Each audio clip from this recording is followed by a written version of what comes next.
Sunbelt Conference Football Media Day from New Orleans, the Georgia State Football Preview Radio Show, and the Panther Insider Podcast. Hi again, everyone. Dave Cohen, radio voice of the Panthers. It's the 16th season of Georgia State football and the second under head coach Dell McGee as the Panthers look to challenge in the Sunbelt Conference Eastern Division. Georgia State will open the regular season Saturday night, August 30th in Oxford, Mississippi, when they face the Rebels of Ole Miss in the SEC on the road. The home opener at Center Park Credit Union Stadium, scheduled for September the 6th when the Panthers host the Memphis Tigers. Tickets available online at georgiastatesports.com or by calling the Athletics Ticket Office at 404-413-4020. Coming up during this Panther preview show for Georgia State football, we'll talk with head coach Dell McGee as well as our two preseason All-Sunbelt Conference student athletes, wide receiver Ted Hurst and defensive lineman Henry Bryant. We'll also visit with the commissioner of the Sunbelt Conference, Keith Gill. Before we get to our guests, news and notes around the Sunbelt Conference. The preseason coaches and media poll for football has been released. It looks like this in the Sunbelt Conference Eastern Division. Preseason favorite is James Madison, followed by Georgia Southern, Appalachian State, Coastal Carolina, Old Dominion, Marshall, and Georgia State. Over in the Sunbelt West, the Ragin' Cajuns of Louisiana, the preseason favorite, followed by Texas State, playing their final season in the Sunbelt, Arkansas State, South Alabama, followed by Southern Miss, Troy, and Louisiana Monroe. Again, Georgia State had two representatives on the preseason All-Sunbelt Conference football team. That was wide receiver Ted Hurst, first team All-Sunbelt Conference, defensive lineman Henry Bryant, second team All-Sunbelt Conference. The other big news out of the Sunbelt in the offseason, Texas State announcing that they will be leaving the conference to go to the Pac-12. That is starting in 2026. Sunbelt, in response, announced the addition of Louisiana Tech to the Sunbelt. Again, they will start conference play in 2026. Again, we are here in New Orleans, our Sunbelt Conference Football Media Day radio show and football preview for Georgia State. Up next, we begin our preview show from Sunbelt Media Day. We're going to talk with head coach Dell McGee. Wherever you go this fall, greatness starts in a Ford SUV. That's because Ford Escape, Explorer, and the spirited Bronco Sport SUVs have the power, cargo space, and smart tech you need for tailgating on game day, camping under the stars, fall festivals, romantic dinner dates, concerts, antiquing, pumpkin picking, weekend getaways, school plays. For great offers on these versatile SUVs, see your local Ford dealer today. Greatness starts here. We're back here in our Georgia State Football Panther preview show from Sunbelt Conference Media Day here in New Orleans. Again, Georgia State will open up the season August 30 on the road at Ole Miss. And joined first in this preview show, Georgia State's second-year head football coach, Dell McGee. I just said it feels like we just did this, and here you are entering your second year. You look back at the situation upon taking the job at Georgia State, certainly a little bit different scenario, a little bit less hectic as we get ready for the second season that you've been the head coach. Yeah, absolutely. The first year was really a whirlwind, having to stop spring ball, restart spring football, hire new coaches, then try to attack the portal and retain players. And then we went on into the season. I just feel like we're on a lot better foundation right now. We had a true off season. We've added 77 players to our roster, 34 from the high school ranks, 43 from the transfer portal, and then we also retained 45 of our players that was on the roster last year. So I do feel like it's a great mix, and those 45 players have added the continuity and the groundwork and the foundation that resembles, championship type football. And those younger guys, those high school guys, very talented. They're learning from those older guys. And then with the 43 portal kids, they have a chip on their shoulder as well because they're trying to prove themselves. Some played minimum snaps. Some played at smaller G5 schools, decided to go up, and now they're coming back down. So we have a ton of experience from those ranks, but everyone has something to prove, and I just feel like how we connect as a team going into fall camp, leading into the season is going to be a big factor in how successful we are. I feel like we do have competition at every single position, and when you have competition at every single position, that brings a lot of accountability amongst the players, and that's a good thing for us. You pretty much knew coming back from that final regular season game that your second season started the day after the last game ended, and you've revamped a lot. And we'll talk about your coaching staff. You got a brand new offensive coordinator, brand new defensive coordinator. You just mentioned all these new players, but really this season started the day after that last game a year ago. Yeah, actually our season this year actually started last year. Like I said, those guys that return, they laid the foundation, and they understand what it takes and the accountability that the players got to be willing to confront and demand with the standard. And I'm very pleased with the 45 players that have done that this offseason, this spring, and this summer, with adding Travis Pearson as a defensive coordinator is really an upgrade for our team. He's been in this conference. He's been a coordinator. He has a beautiful personality. He really relates to the kids well and holds them to a high standard. Then Coach Jackson, our offensive coordinator, brings a wealth of knowledge and experience from the NFL ranks, very well respected, and our kids have also gravitated to his ownership in the offense.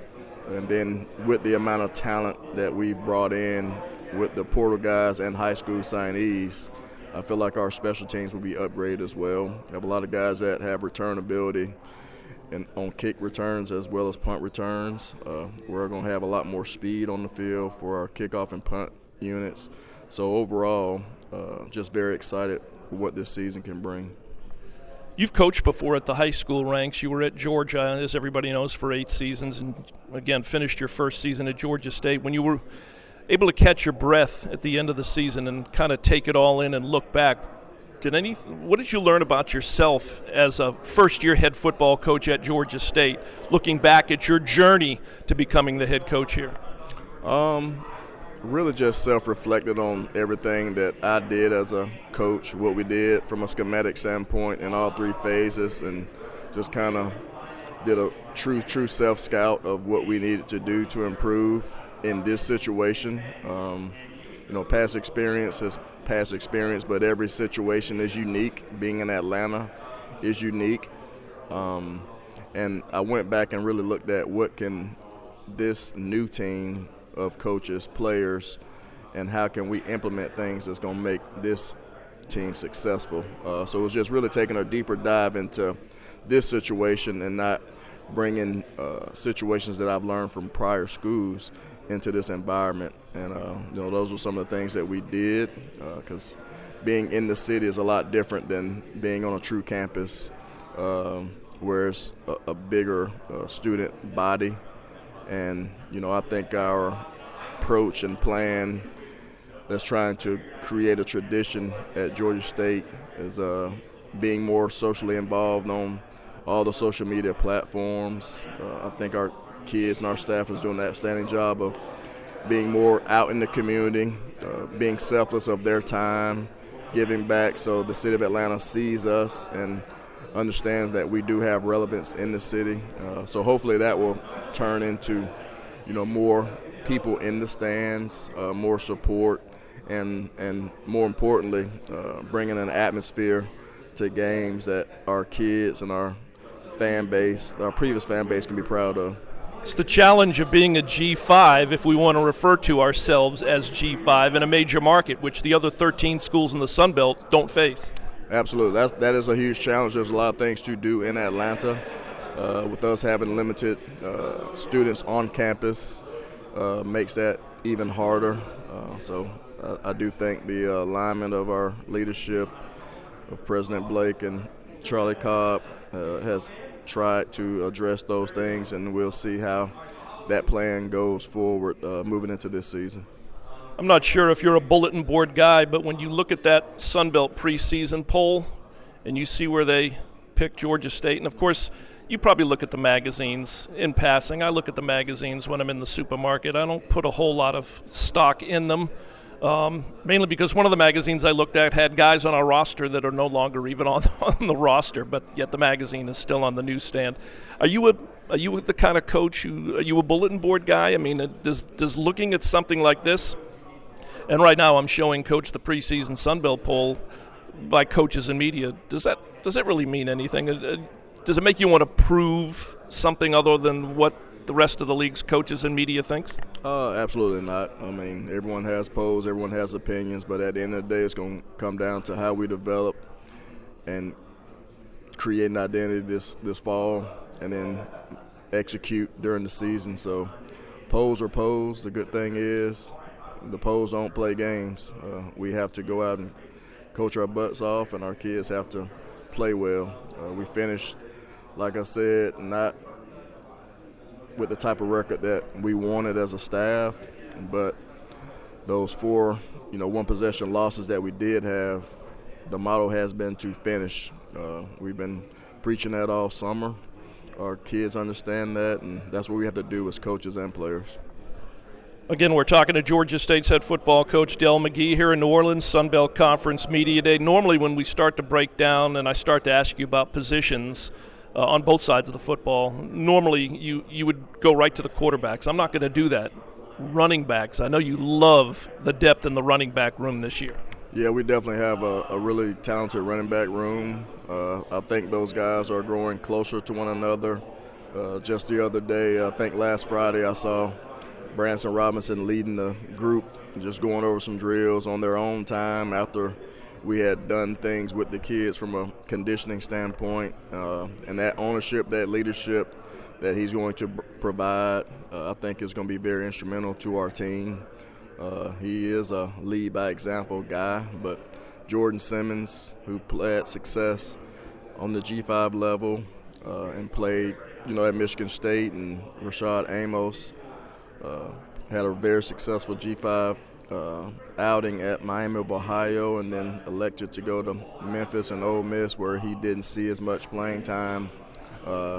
Are all talented guys, along with T.J. Payton, who we signed out of high school, that I'm really, really encouraged about. And DJ Braswell, who I recruited at Georgia, I knew his history, knew things about him as a football player and as a person.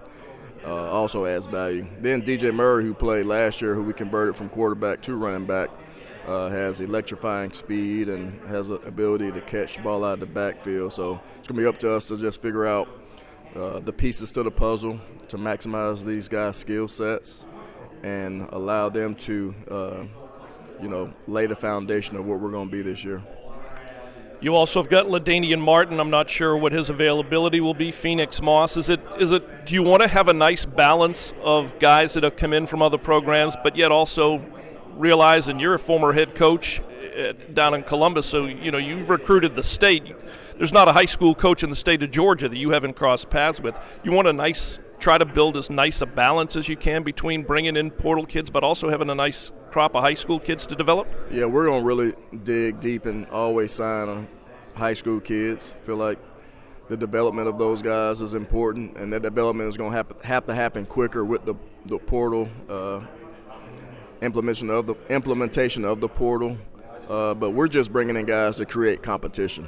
It's not necessarily at the running back spot, but all positions on our football roster. I feel like we've brought in guys that are going to push other guys for playing time, and that's what fall camp is going to be about, is to define who's going to be a starter, who's going to be a core special teams guy, and who's going to define roles and specialty situations on offense and defense.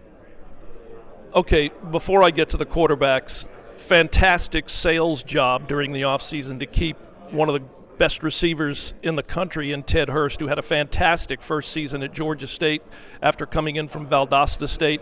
There were rumors that he had gone into the portal. Whether he did or not sure. But you were able to keep him, and you're talking about a guy who, as you were telling me off air, could definitely play on Sundays. Yes, Ted's a tremendous talent. He definitely did not go into the portal, even though teams reached out to him, I guess illegally.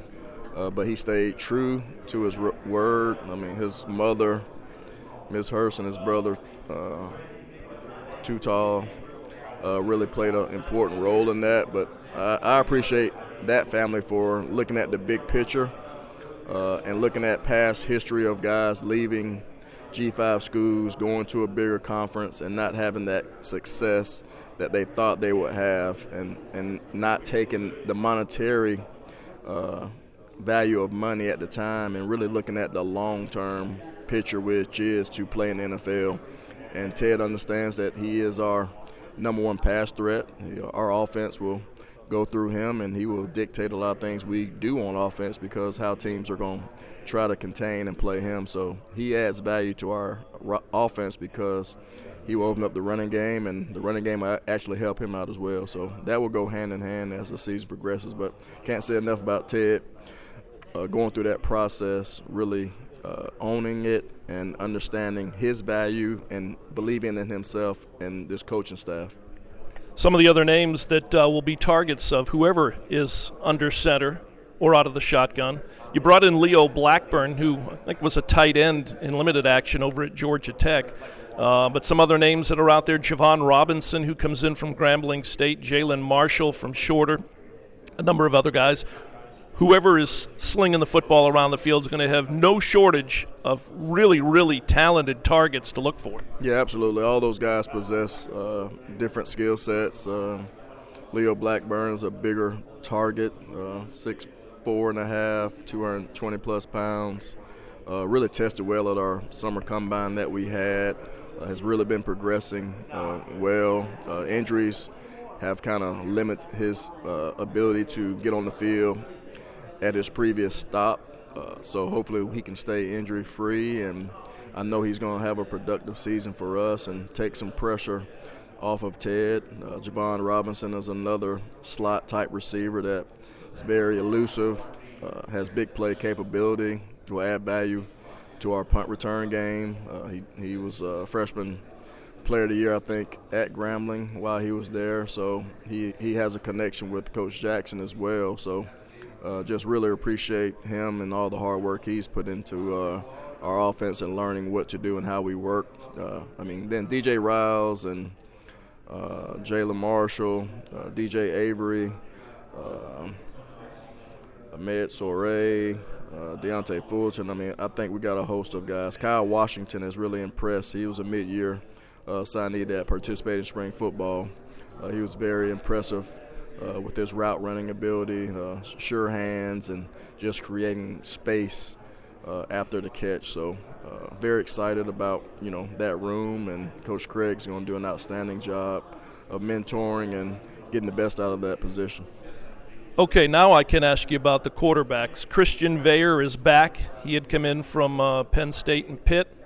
Had some highs and some lows last year. You brought in a couple of transfers. Cameron Brown, who started at West Georgia, transferred in from Texas Tech. P.J. Hatter coming in from a fellow conference team, Texas State. And then a highly touted true freshman from Toombs County High School in T.J. Stanley. Just talk a little bit about that room. When you talk about competition, I'm sitting here right now. I couldn't tell you. You may know, but I couldn't tell you who's going to start. And you may not know yet because you still got fall camp to go through. Yeah, I would say Christian came out of spring ball as the starting quarterback, and he'll go into fall camp as a starter. But that does not negate what Cam Brown has done, and T.J. Stanley coming in as a true freshman mid-year has done a tremendous job. And then P.J. Hatter is really, really explosive, demonstrates that he can throw the ball down the field with accuracy. So it is a definite competition where everything's still open. I do think there's a clear leader right now, but that won't be defined until we get done with our second scrimmage, which will be August the 16th. So I'm just really encouraged by what that room brings, and I think we'll still play multiple guys just because we want to maximize some of those guys' skill set if Christian is the starter, because they provide things that they can do on the ground that can be effective in moving the chain. So we're going to be open to all ideas when it comes to that position. But, from a continuity standpoint, they're really, really challenging one another. They're not a jealous group at all. So that goes to Coach Williams and Coach Jackson's leadership in that room to provide what the standard is and what it takes to compete on a daily basis. Of course, the situation will be a little different this year. Going back to what you were saying about the running backs, we're hopefully going to be a run-heavy football team on offense. In other words, we're not going to, from a quarterback standpoint, have to sling it around as much as maybe we did last year. Yeah, we don't want our quarterbacks to have to win the game. I mean, we got weapons at every level, including our tight ends that we brought in. So it's very important that our quarterbacks know that. That was one thing that just sitting down with Christian on self-scouting what he did and what he did well and what he didn't do well was just decision-making at times, letting him know that it's okay to take a sack, it's okay to throw the ball away, and not force and make bad decisions. We can't be a team that turns the ball over and expect to win, and that was part of us not being successful and not closing in some of those one-possession games. It's the very, very small margin of error in this conference. Our conference is very competitive, and we can't beat ourselves. All right, let me ask you. You mentioned we got 2 new coordinators. You were talking a little bit about what Travis Pearson will bring to the position here at Georgia State, having experience in the Sun Belt Conference. From a defensive standpoint, touching on some of the players that you've brought in, both transfer and high school, how different will we look defensively, and how different is the approach this year with a new coordinator as it was from a year ago? The approach won't be extremely different. Some of the verbiage and terms are very similar. That's the thing about most defenses, no matter where you are. I mean, you're either 4 down or odd, and it's really just getting the guys to be on the same page, understanding their jobs, understanding their run fits, having great eye discipline, and just not making things too complex.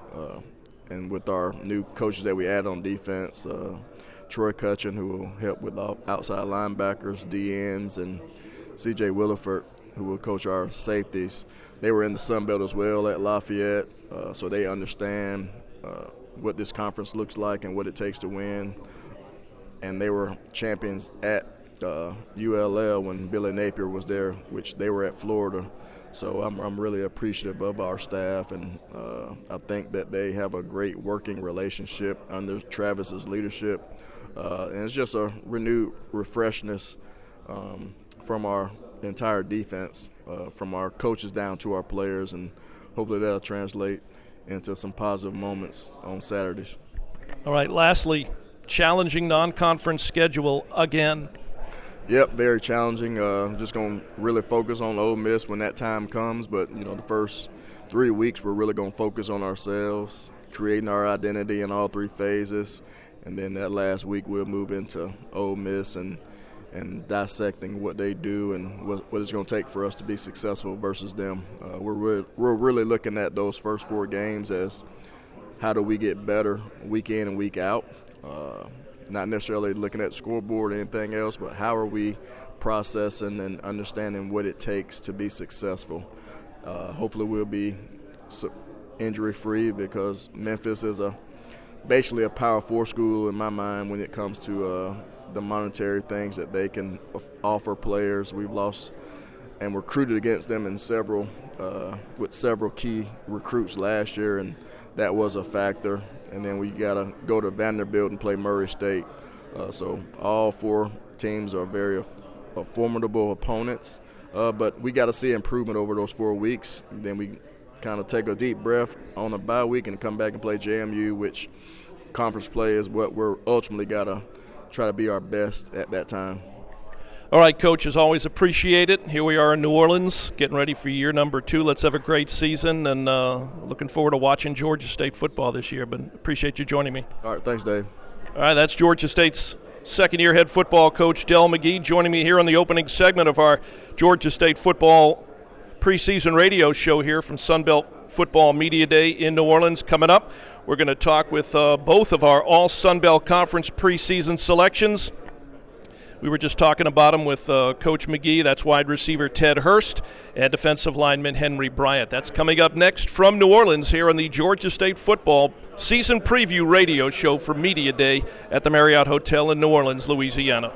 Ranked alongside MIT and Stanford as one of the most innovative institutions in the country, Georgia State University is leading change in higher education.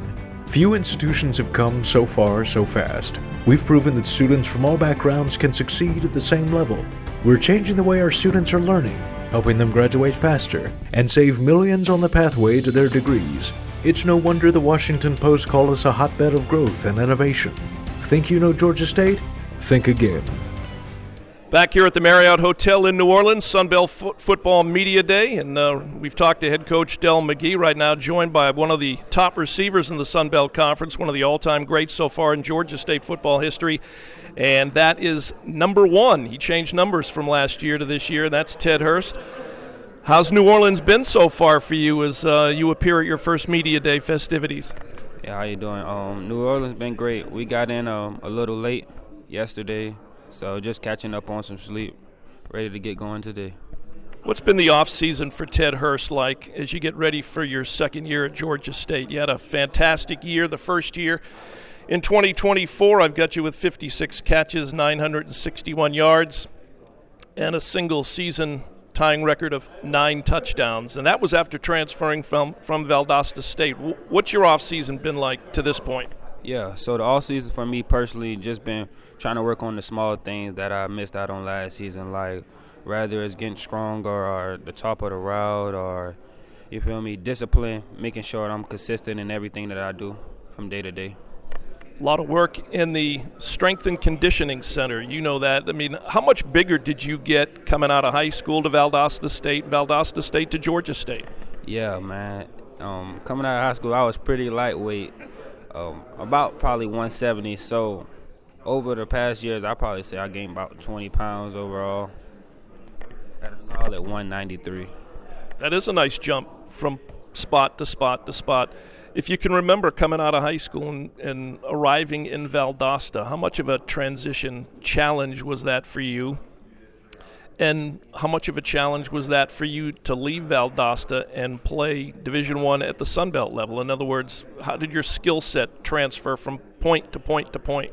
Yeah, man, coming into from high school to college, man, I don't think I could have ran a complete full route. And just coming about Valdosta, I was surrounded by a great brotherhood of people who was willing to help me get better also while they were trying to get better.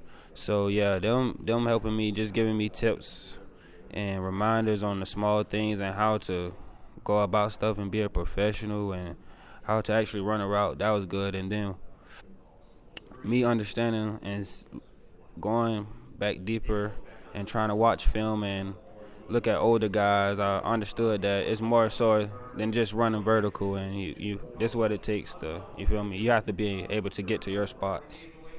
It is a learning process. It's not just being out at practice, being on the field.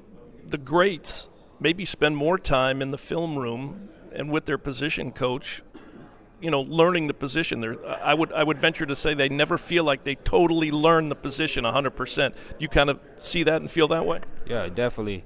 Yeah, it's more so than what you think it is. It's way bigger than what you see right now. It's like it's a whole process for real. Strength and conditioning room, as I mentioned, talk about working with those guys and getting bigger and faster and stronger. And it's a process. It doesn't happen in a short window. Yeah, definitely, man. Shout out to Coach KJ, our scrim coach, man. He's doing a great job of making sure we're in that weight room every day, and we're pushing and grinding every day to, you know, achieve what we want to be. And that is? Stronger, faster, and the best on the field. How did you feel when the season came to an end last year? There were some highs, there were some lows. Obviously, the record wasn't what we all wanted it to be, but there were, 4 or 5 one-score close game losses. You know, Georgia State was right on the cusp. Could you kind of see the light at the end of the tunnel last year? Yeah, definitely. Just looking at those L's as lessons for the team, and, you know, going back and able to watch film on those games, just taking what we could have did and, you know, pouring it into ourselves so we can have it ready for next season. And the only reason I ask that is because you know the world of college athletics that we're currently operating in. You may have had opportunities to play somewhere else, larger Power 4 program. But I like the fact that you made the commitment when transferring from Valdosta to Georgia State, you made a commitment to Georgia State, to head coach Dell McGee, to yourself, and to the other guys in that locker room. Yeah, definitely, man. You know, it's tough when everybody's reaching out and you hear all these type of things, but, you know, just looking past that and trying to focus on yourself and what's best for you is definitely the best thing. You're looking at it from a step back and look at it from a bigger picture standpoint? Yeah, definitely, yeah. Just being able to communicate with my family and the coaching styles and hear their side, and they're knowing that they personally want what's best for me is just great to have them surrounded by me, so definitely. Again, we're talking to Ted Hurst, one of the top receivers in college football, definitely one of the top receivers in the Sun Belt Conference, first team all Sun Belt Conference this year. Again, 56 receptions a year ago. Coach McGee and I were talking about the quarterbacks. Certainly the best highlight last year was your over-the-shoulder catch at home late to beat Vanderbilt. That's one that you'll remember for the rest of your life. When you go back, what do you remember about, that game? That was week 3 at Center Park Stadium. Yeah, man, that was a tough game, and it was just more so people probably doubting us, knowing that's a big school in the SEC, and, you know, just being overlooked, just coming out there and competing at our best.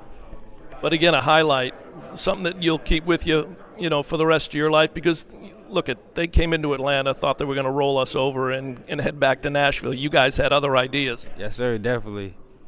You got a challenge right out of the gate this year on the road in the SEC at Ole Miss, and you'll finish the non-conference portion of the schedule in Nashville against that Vanderbilt team, who everybody on that roster now knows who Ted Hurst is. It's a challenging non-conference schedule this year again. Yeah, yes, sir, definitely. This is a pretty tough schedule, but I don't think it's tough. I feel like it's going to mold our team and show us who we really are. Let's talk about quarterbacks, because you're going to be on the receiving end. You caught 56 footballs last year. Christian is back. Cameron Brown, P.J. Hatter, T.J. Stanley. Talk about building that receiver-quarterback chemistry, and what goes into that is you've got it already with Christian, but you got 3 new guys that are battling as well. Yeah, just more so getting reps from everyone and trying to take that piece out and more so focus on myself, honestly, because there's definitely things I can clean up on. So just trying to be the best for anybody who's getting me the ball.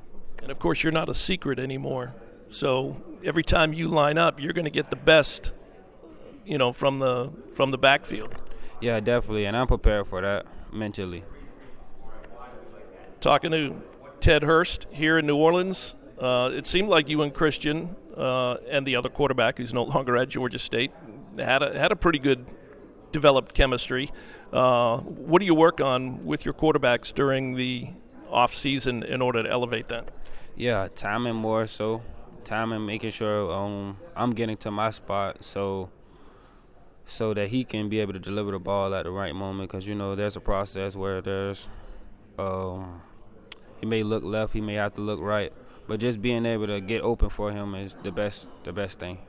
And what about the new guys, Brown, Hatter, Stanley? That's going to take a little time. That situations like that make the off-season workouts and fall camp even that much more important.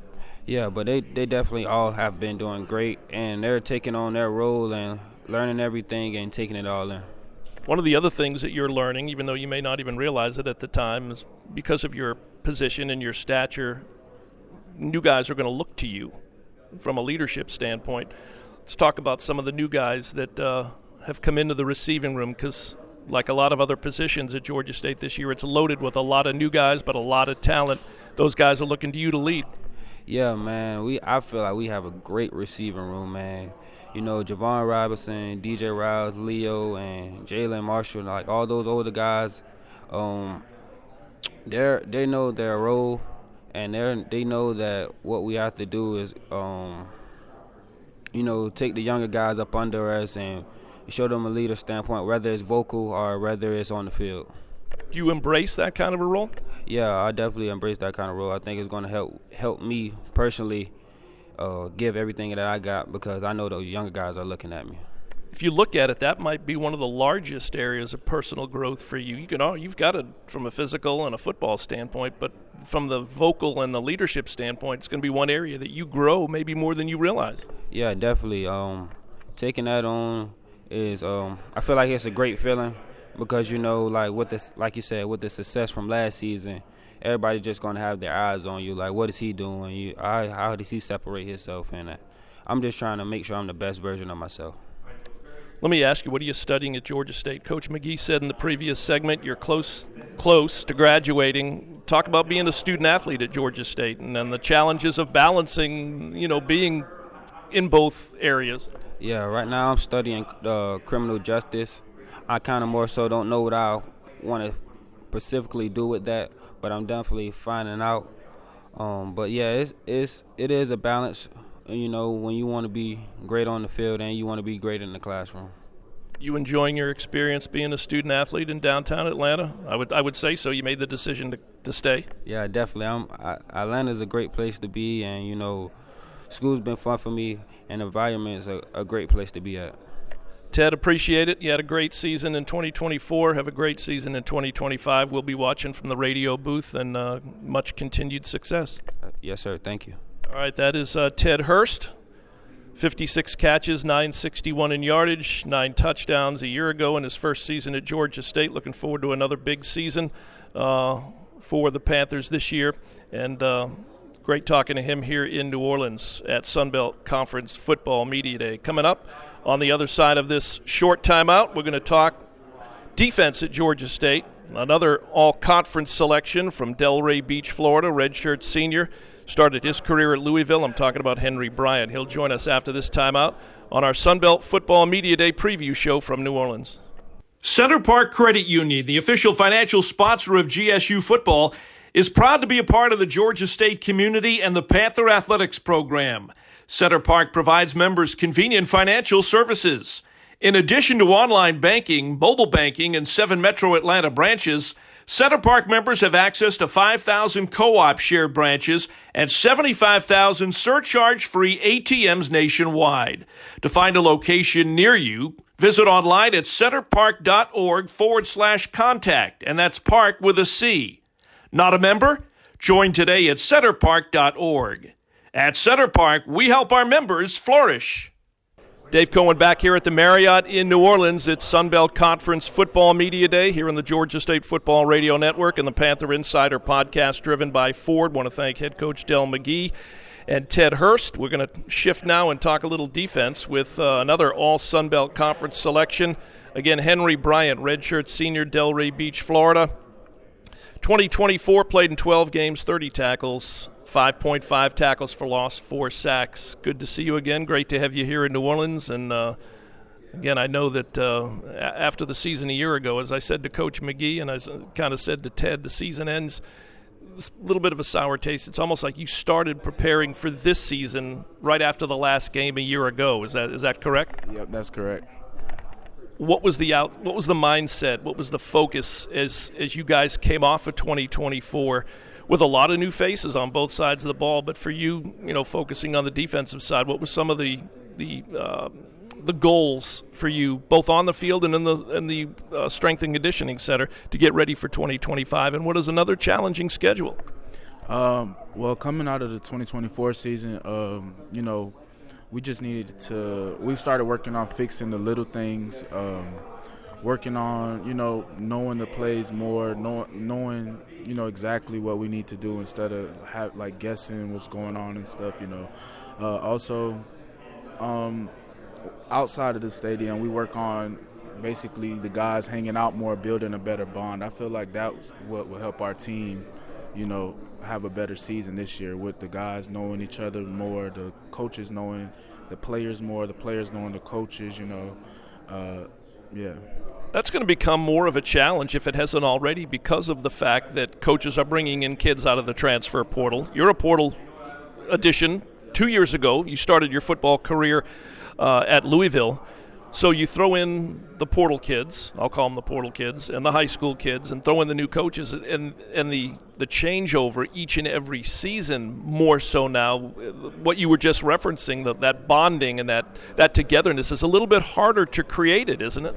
Yeah, I would say it's harder, but we're actually handling it really well. I would say guys are definitely, hanging out more outside of the stadium and, getting to know each other. Even at the stadium, we work on growth groups. We have this, Coach McGee has a team meeting every week where we do a growth group and we learn about each other's why and, each other's backgrounds. And I feel like that definitely helps, bring each other closer. When you know another guy's reason for what they're doing, it makes you want to fight for them more. Or if a guy is slacking off and you know his why, you bring it up to him like this is what you're working for. You remind him what he's working for, and that makes everyone fight harder, really. Yeah, because I'm trying to think, if I was in your shoes with so many new faces, and for you on the defensive side of the football, if not for what you were just talking about, you'd get out there that first couple of days of fall practice and look to your left and look to your right, and you might not know, really who it was that was lining up with you on the D-line. Right, absolutely right. Yeah, that's why it's good to, hang out outside of the stadium. Even like I would say Coach McGee does a good job with getting the defensive players to be close with the offensive players as well. Like in our team room, we have no one on the same side of the ball sits by each other. It's an offensive player, defensive player, offensive player, defensive player, and that way, we get to know each other on both sides of the ball, because defense is always with defense and offense is always with offense. So it's better to, even in our locker room, we have that same seeding process: offense, defense, and I really like that, because it's like I don't really get to speak to O-linemen as much, but right next to me I have our center Tyler sitting right next to me, and I get to know him more from him sitting right next to me. And starting right at the top, you have a brand new coordinator in Travis Pearson, and so you go from your previous defensive coordinator, who was new when you came in from Louisville, to Georgia State prior to the season a year ago, and so it's everything old is new again. Right. Yeah. I don't really mind new. I'm just ready to win, and Coach Pearson is all about winning and dominating this season too. So it's good with me. I don't mind. Coaches, the way they approach are all different. So your previous defensive coordinator, and you probably saw this when you came in from your previous school to Georgia State.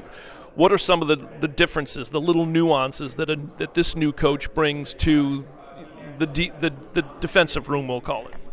I would just say it's not really too much of a difference. I would say both coaches were, big on winning and getting after it. So I can't really tell a big difference. Everybody's just trying to win and doing our best to do that.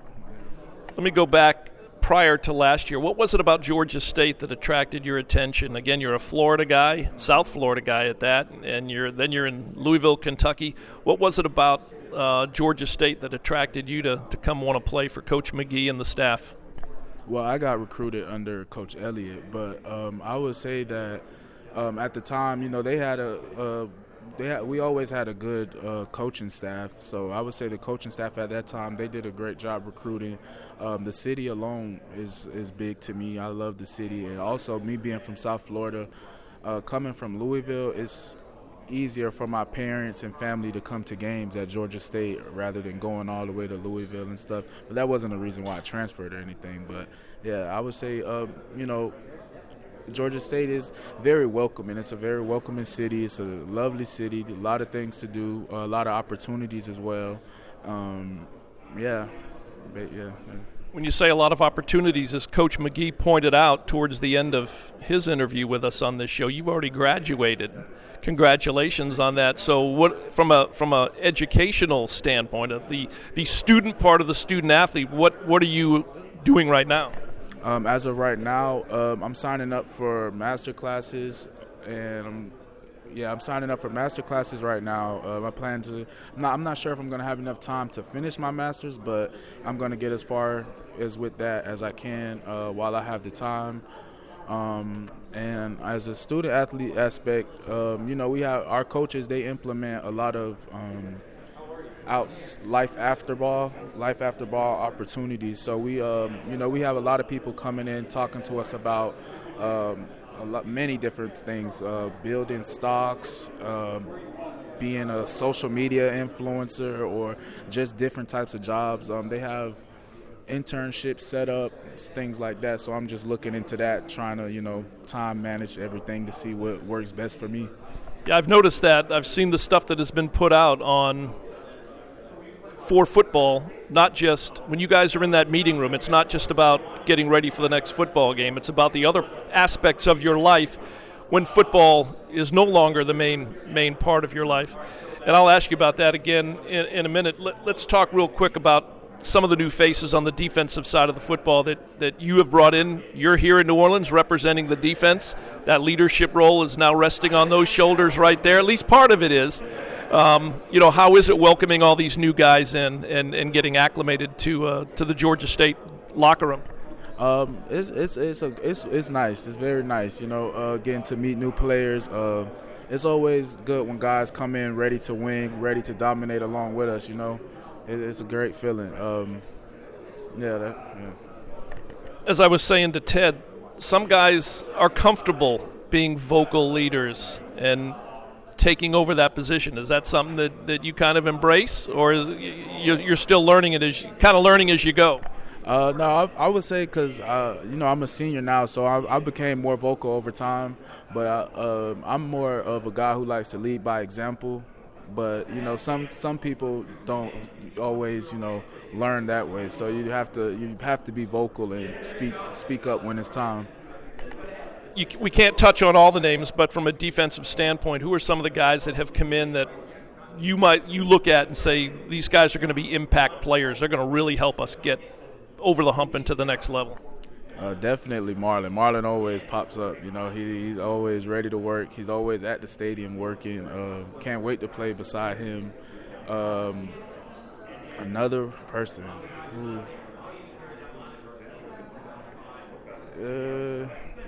Chomps, definitely. We call him Spook. I'm definitely excited to play with him. Sam McCall for sure. He's definitely that guy too. That's all, yeah. Because we lost a couple of key players from the middle linebacker spot. I mean, it's hard to replace a Kevin Swint who had come in from Clemson. But we definitely will get the spot filled and work towards working together to basically get the job done. Looking forward to another challenging portion of the non-conference schedule right out of the gate.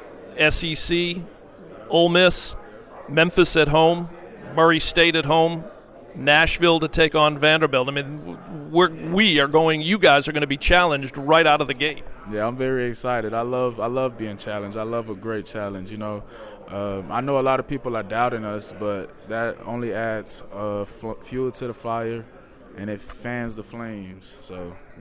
Well, it's funny. It's funny you say that because I asked Coach McGee. You probably look at the magazines when you're in the supermarket. Some of those magazines are printed before they really know what the roster is going to look like. But when you look at that preseason poll and they pick us 7th in the Sun Belt East, that's kind of a chip on the shoulder type prediction. Does it make you want to prove everybody wrong and that Georgia State is much more than what they saw, from a win-loss record a year ago? Well, honestly, coming after last season, we already had something to prove. So no matter where they place us on a chart or, rank us, whatever, we're coming to win no matter what. We're coming to dominate no matter what, no matter where we're ranked, or we don't care about none of that. We're just ready to do what we have to do. We don't, care too much about the outside. We don't focus on the outside stuff. We worry about what we have to do at that time. Last question. What do you love about playing football? I don't know if you played baseball or soccer or, basketball when you were a kid growing up. What was it about football that you gravitated to and have followed to play at the level that you're playing at right now with us? I would say one thing I love about football is definitely teamwork. I love building bonds with people and, everyone focusing on one goal, everyone working hard to get to that one goal, everyone helping one another to get to that one goal. Also, another thing I love about football is the life lessons that it has taught me over the years. There's so much you learn from it. You learn how to adjust to a lot of situations. You learn how to just handle anything really. You know, it makes you a man really. That's what I love about it. Hey, congratulations on preseason All Sun Belt Conference. That's a great honor, and great young man. Congratulations to you on that. Thank you. All right, I want to thank Henry Bryant. By the way, let's have a great season this year, and enjoy New Orleans. I will. Thank you. All right, I want to thank Henry Bryant, redshirt senior on the D-line from Delray Beach, Florida, 30 tackles, almost 6 for loss, 4 sacks a year ago, leader on the defensive side of the football for Georgia State. Coming up, we'll talk with the commissioner of the Sun Belt Conference, Keith Gill, as we continue here from New Orleans on the Sun Belt Conference Football Media Day Georgia State Football Preview Show on the Georgia State Football Radio Network. Our Georgia State Football Preview Show from Sun Belt Media Day in New Orleans continues. Dave Cohen pleased to be joined right now by the commissioner of the Sun Belt Conference. We do this each and every year. Feels like it gets shorter and shorter the time in between interviews, but Sun Belt Commissioner Keith Gill, great to have you with the Panther radio microphones. The other day you did your State of the Sun Belt Conference. Just for our listeners, recap a little bit about what was included in your synopsis. Yeah, I think the State of the Sun Belt Conference is great. We're really well positioned right now. I think if you think about it, we're celebrating the 25 years of Sun Belt football. So I certainly gave a shout out to Wright Waters and all the leaders, because football has really made us what we are today, and it's really important that we have it. And it's really spurred some growth from us. Our budgets, our budgets for our schools, average budgets have gone up by 3 times, so 3x, and that's huge. Talked a little bit about CFP and expansion and just how supportive I am of the 12-team expansion. But if we go to 14 or 16 teams, that's better, because I think that's more opportunity for the Sun Belt. I would put basketball expansion in the same bucket. I think that would be good and supportive of the Sun Belt. So I think one of the things we're focused on basketball and trying to get better in that sport, and so we'll have to take a look at our strategic plan and update that, because we've been a little inconsistent.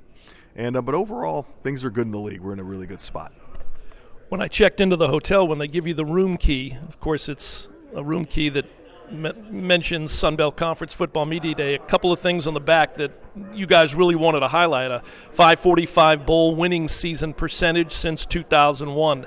97 NFL draft picks since 2001, 39 wins over Power 4 programs since 2001. You guys really want to get that out there and show really how far the Sun Belt Conference has come in football in the last 25 years. Absolutely. Our growth in football has been tremendous. If you think about it, we've had 11 wins over autonomy conference schools in the last 3 years.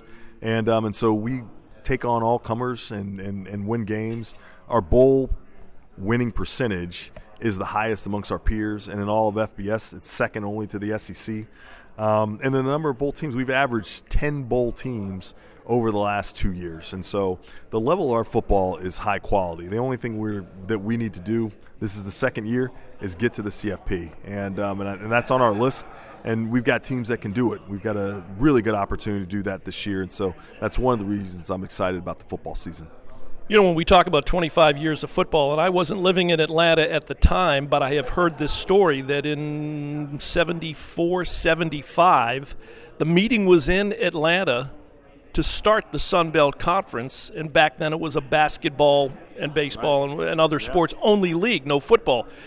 Again, I say that only to bring about the fact that look at how far the program of football within the Sun Belt Conference has come, going all the way back. And Georgia State was an original member of the Sun Belt back then.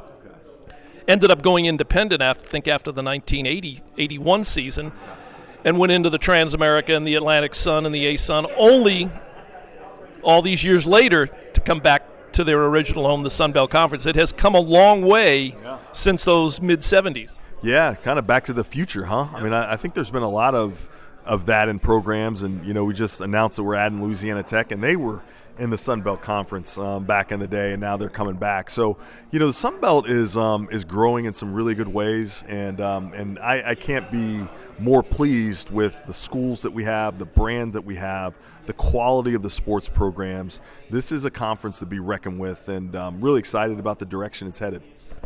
Okay, so Louisiana Tech replacing Texas State. Texas State, of course, moving to the Pac-12. And I know you're on social media, so you probably see the same stuff that I did.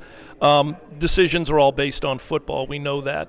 But as you mentioned with basketball, some of the comments were, well, let's bring someone in who's really going to help elevate basketball. And I'm like, for the schools that were mentioned as candidates to come into the Sun Belt Conference, is there one out there or two out there that would make basketball bigger and better than it already is?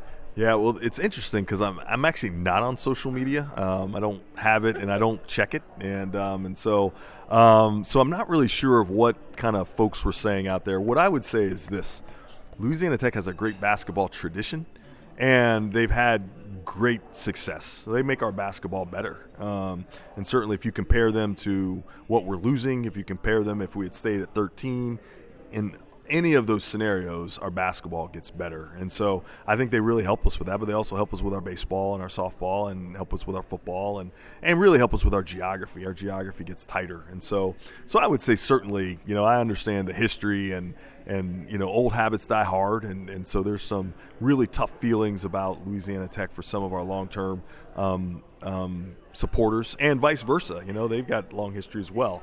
But I mean, I really think they make a lot of sense, and I think that their leadership is tremendous, and they're really going to be tremendous members of the Sun Belt Conference, and really excited to have them.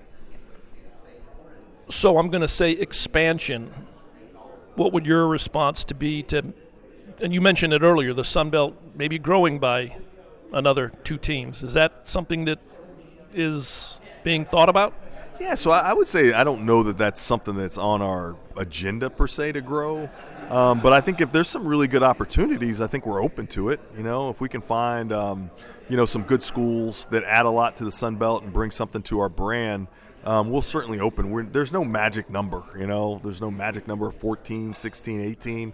It's if we can find good brands that help us do what we do better, we're going to add them, and no matter what the number is. Football drives it all, as you know, but, basketball and what we saw this year in baseball, I was going to ask you about that. Not you personally, you could make the argument that after football, this is a baseball-centric league. It's got really good baseball, and this year Coastal Carolina is playing for a national championship, and they won it. Back in the day as a member of the Big South. Baseball is right there for most of the schools in this league. Yeah, baseball is really important to us. Really, all the diamond sports. So baseball, softball are really key for us. And obviously, Coastal's run this year was tremendous. Southern Miss is as well. We had 2 regional hosts, so that's the first time in our history we've done that. And so our baseball is on a great trajectory. Really excited about where it's going, and hopefully we can keep that momentum going forward. Hoping Georgia State can get this stadium built on the site of the old Atlanta Fulton County Stadium to really boost our baseball program. Yeah, those plans look awesome, and certainly Georgia State's baseball program has moved in some really good directions. So he's done a really nice job there, and getting that facility would really kind of kickstart that even more. It'd be awesome. Because as you look around the Sun Belt, and I used to say this about the SEC and the other Power 4 programs, or at the time Power 5 programs, everybody's in an arms race. You build a new stadium or a new practice facility, everybody else feels like they've got to build it. We're kind of in that now, just within the Sun Belt Conference. Yeah, our baseball stadiums are tremendous. They're all like really, really nice, and everyone's investing. Same with football. So I think you're exactly right. I mean, I think people are investing in their facilities and really trying to make sure that they have top-notch facilities, which is great for the league. It means we're moving forward and getting better. Within the last few years, when Georgia State, the last bowl that we were in was the famous Idaho Potato Bowl, and Coach Elliott's last year. I think that year 7 Sun Belt schools reached a bowl game. The year prior, or 2 years prior, 12 reached a bowl game. When you go back to that statistic, a .545 winning percentage in bowl games, again, that's where, at the end of the season, this league really shines and can kind of get out and flex its muscles a little bit and show the rest of the country Sun Belt football. Yeah, the great thing about our bowl winning percentage is that's against the best teams in the country. We're playing other bowl teams, and so there's a lot to be gleaned from those numbers in terms of the quality of our football and how successful we've been. And so I'm proud. The fact that of our peer conferences, we have the best winning percentage in the postseason. We average the most number of bowl eligible teams, and those are things that we should be proud of and really reflect the strength of our football. Again, we're visiting with Sun Belt Conference Commissioner Keith Gill. As you make your rounds, and I'm going to mention and congratulate you, you begin your term as the chair of the NCAA Division I Men's Basketball Committee. But, commissioners, you guys are all, I would assume, in communication. What is a couple of the hot topics, not just in the P4, but amongst all the commissioners? Yeah, I think NCAA governance, NCAA is about to embark on a new governance structure that'll be a little more streamlined, probably give a little bit more kind of power and authority to the autonomy conferences. So that's coming down the pipe. I think, what the federal government's going to do to maybe help regulate college athletics is something that's important. You've seen some of the just stories about executive orders from the president. Also, the SCORE Act is something that just got introduced recently to try to help with intercollegiate athletics. So, and then NIL generally and kind of what the House settlement does and how we manage that. I think right now for us as administrators, a lot of the off-the-field things are taking a lot of our time. So much change, so much disruption, and trying to make sense of that and make sure we're on the right path and moving forward has certainly been a challenge.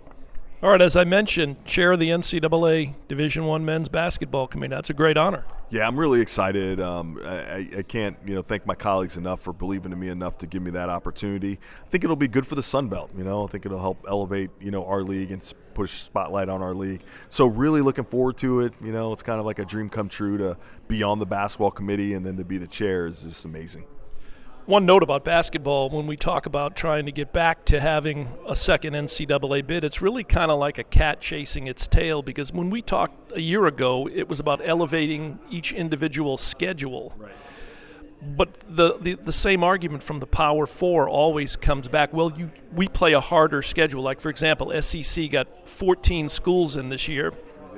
Six of them had losing records in their conference play, yet the second best team in the Sun Belt with 20 however many wins doesn't get that at-large bid. They're going to go ahead and give it. So my question is, are we ever going to have a strong enough schedule where that argument's not going to hurt us? Yeah, I think possibly. I mean, I don't think it's easy, and I certainly think there's a lot going on in terms of, what the autonomy conferences are doing and how they kind of manage those schedules and those kind of things. But I think it's really difficult. I think it's challenging. I don't think it's impossible. It'll take some thought. It'll take some planning, take some organization. And, winning's hard, so it obviously takes some luck as well. But we owe it to ourselves to try to chart a course that's going to put us on a path to make that possible. Because I ask that, getting back to the 39 wins over Power 4, it's going to take Sun Belt basketball getting some Power 4 wins in order to open people's eyes. Yeah, I think that's 100% right, and getting some good quality non-conference wins. And the one thing we've also got to do is elevate our conference so that when we're playing in conference, those games are quality games. And right now, that's one of the things that we're struggling with is we don't have as many top 100 net teams as we really need to make sure we can create that flywheel of having, hey, conference games are helping you and not hurting you. And so we've got to get a little more consistent in that area. Commissioner, always appreciate it. When we do this again next year, it'll feel like it was only 2 months in between Sun Belt Media Days. But appreciate you joining me. Best of luck. We'll see you on your next visit to Center Park Credit Union Stadium to watch Georgia State. Sounds good. Look forward to seeing you this season. Thanks, Dave. All right. I want to thank the Commissioner of the Sun Belt Conference. That is Keith Gill, stopping by, visiting with us in the final segment of our Georgia State football preview show. Again, Georgia State will open up the regular season August 30 on the road in Oxford, Mississippi, going to take on the Rebels of Ole Miss. You'll hear it here on the Georgia State Radio Network. So that'll wrap it up from Sunbelt Media Day here in New Orleans. I want to thank all of our guests today, Georgia State head coach Dell McGee, student-athletes Ted Hurst and Henry Bryant, and, of course, the Commissioner Keith Gill. I want to thank our studio producer, engineer Jeff Walker. Dave Cohen saying goodnight from the Sunbelt Football Media Days here in New Orleans, Louisiana.